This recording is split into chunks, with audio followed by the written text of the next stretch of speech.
Here take notice of a very significant truth, viz., the business depression started in 1929 and continued on to an all-time record of destruction until sometime after President Roosevelt entered office. Then the depression began to fade into nothingness. Just as an electrician in a theater raises the lights so gradually that darkness is transmuted into light before you realize it, so did the spell of fear in the minds of the people gradually fade away and become faith. Observe very closely. As soon as you master the principles of this philosophy and begin to follow the instructions for applying those principles, your financial status will begin to improve, and everything you touch will begin to transmute itself into an asset for your benefit. Impossible? Not at all. One of the main weaknesses of mankind is the average man's familiarity with the word impossible. He knows all the rules which will not work. He knows all the things which cannot be done. This book was written for those who seek the rules which have made others successful and are willing to stake everything on those rules. A great many years ago, I purchased a fine dictionary. The first thing I did with it was to turn to the word impossible and neatly clip it out of the book. That would not be an unwise thing for you to do. Success comes to those who become success conscious. Failure comes to those who indifferently allow themselves to become failure conscious. The object of this audiobook is to help all who seek it to learn the art of changing their minds from failure consciousness to success consciousness. Another weakness found in altogether too many people is the habit of measuring everything and everyone by their own impressions and beliefs. Some who will hear this will believe that no one can think and grow rich. They cannot think in terms of riches because their thought habits have been steeped in poverty, want, misery, failure, and defeat. These unfortunate people remind me of a prominent Chinese who came to America to be educated in American ways. He attended the University of Chicago. One day, President Harper met this young Oriental on the campus, stopped to chat with him for a few minutes, and asked what had impressed him as being the most noticeable characteristic of the American people. "Why," the Chinaman exclaimed, "the queer slant of your eyes. Your eyes are off slant." What do we say about the Chinese?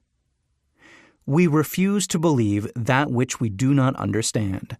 We foolishly believe that our own limitations are the proper measure of limitations. Sure, the other fellow's eyes are off slant because they are not the same as our own. Millions of people look at the achievements of Henry Ford after he has arrived and envy him because of his good fortune, or luck, or genius, or whatever it is that they credit for Ford's fortune. Perhaps one person in every 100,000 knows the secret of Ford's success, and those who do know are too modest or too reluctant to speak of it because of its simplicity. A single transaction will illustrate the secret perfectly. A few years back, Ford decided to produce his now famous V8 motor. He chose to build an engine with the entire 8 cylinders cast in one block, and instructed his engineers to produce a design for the engine. The design was placed on paper, but the engineers agreed to a man that it was simply impossible to cast an 8-cylinder gas engine block in one piece. Ford said, "Produce it anyway." But they replied, "It's impossible." "Go ahead," Ford commanded, "and stay on the job until you succeed, no matter how much time is required." The engineers went ahead.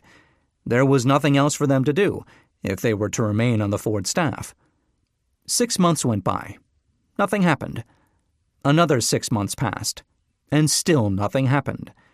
The engineers tried every conceivable plan to carry out the orders, but the thing seemed out of the question. Impossible. At the end of the year, Ford checked with his engineers, and again they informed him they had found no way to carry out his orders. "Go right ahead," said Ford. "I want it, and I'll have it." They went ahead, and then, as if by a stroke of magic, the secret was discovered. The Ford determination had won once more. This story may not be described with minute accuracy, but the sum and substance of it is correct. Deduce from it, you who wish to think and grow rich, the secret of the Ford millions if you can. You'll not have to look very far. Henry Ford is a success because he understands and applies the principles of success. One of these is desire, knowing what one wants. Remember this Ford story as you listen, and pick out the lines in which the secret of his stupendous achievement have been described.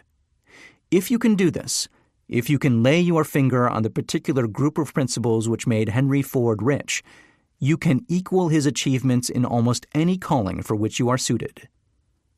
You are the master of your fate, the captain of your soul, because